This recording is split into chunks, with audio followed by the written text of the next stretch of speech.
தேர்தலின் போது ஒரு வாக்குறுதியை சொல்றாங்க, அதுக்கப்புறம் தேர்தல் வாக்குறுதியை நிறைவேற்றவில்லை அப்படின்னு பிரச்சாரம் பண்ணிருக்காரு.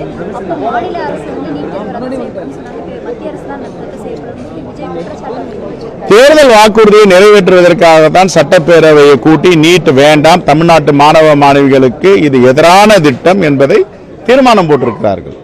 அனைத்து கட்சி கூட்டத்தை கூட்டி அனைத்து கட்சி கூட்டத்தில் இதை நீண்ட நெடிய நேரம் விவாதித்து அங்கே ஒரு தீர்மானம் இயற்றப்படுகிறோம்.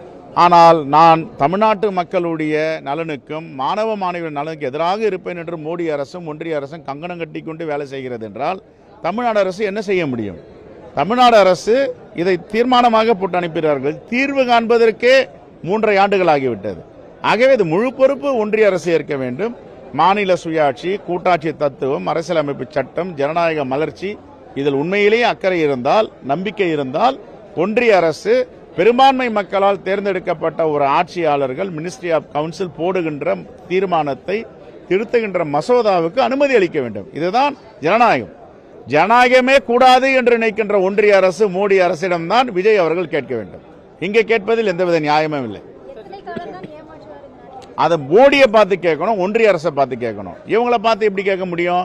இவங்க தீர்மானம் போட்டிருக்காங்க, அனைத்து கட்சி கூட்டத்தை கூட்டியிருக்காங்க, இது வேண்டாம் அப்படின்றாங்க. இப்ப வேண்டாம் என்று சொல்லிட்டு அமைதியாகவும் இல்லை, அதை கைவிடவும் இல்லை. அந்த முயற்சி தொடர்ந்து செஞ்சிட்டு இருக்காங்க. இதை எப்படி ஏமாத்துவோம்னு சொல்ல முடியும்? இந்த கேள்வியை ஒன்றிய அரசு கிட்ட கேட்கணும். எத்தனை காலம் தான் ஏமாற்றுவாய் மோடியே, தமிழ்நாட்டு மாணவ மாணவிகளுடைய நலனில் அக்கறை இல்லாத மோடியேன்னு விஜய் அவர்கள் மோடியை பார்த்து கேட்கணும். முதலமைச்சர் அவர்கள் கேட்டுக்கொண்டதின் பேரில் எங்கள் அகில இந்திய காங்கிரஸ் தலைமையும் தமிழ்நாட்டு காங்கிரஸ் தலைமையும் இணைந்து முடிவெடுத்து திராவிட முன்னேற்ற கழகத்தின் வேட்பாளர் இந்தியா கூட்டணி சார்பாக போட்டியிடுவார் என்று நேற்று இரவு அறிவித்திருந்தோம். 10 மாதங்கள் தான் இதனுடைய ஆயுட்காலம். பிப்ரவரி மாதம் தேர்தல். பிப்ரவரி மாதமும் மார்ச் அவர் பதவியேற்றால் டிசம்பர் ஜனவரியில் நோட்டிஃபிகேஷன் தேசிய தேர்தல் ஆணையத்திலிருந்து தமிழ்நாட்டு அரசு தமிழ்நாட்டிற்கு சட்டப்பேரவை பொது தேர்தல் நடைபெறுவதற்கான நடைமுறை அமல்படுத்தப்படும். ஆகவே இந்த 10 மாத இடைவெளிக்குள் திராவிட முன்னேற்ற கழகத்தை சார்ந்தவர்கள் போட்டியிட வேண்டும் என்று அவர்கள் விரும்பியதால் தமிழ்நாடு காங்கிரஸ் கமிட்டியும் அகில இந்திய காங்கிரஸ் கமிட்டியும் இணைந்து இந்த முடிவை எடுத்திருக்கிறோம்.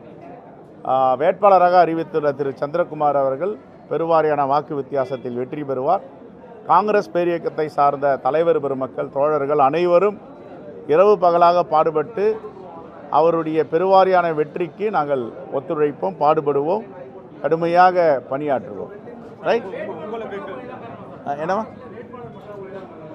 ஏன் வேட்பாளர் இருக்காங்களே, அவருடைய மகன் இருக்காரு, 7 பேர் கேட்டிருக்காங்க, 7 பேர் கேட்டிருக்காங்க. அதுக்கு பேர் தான் உண்மையான தோழமை. அப்படிலாம் கிடையாது, அதோட அதிகமாகும் தோழமை, அதோட அதிகமாக கொடுப்பாங்க. Right, next.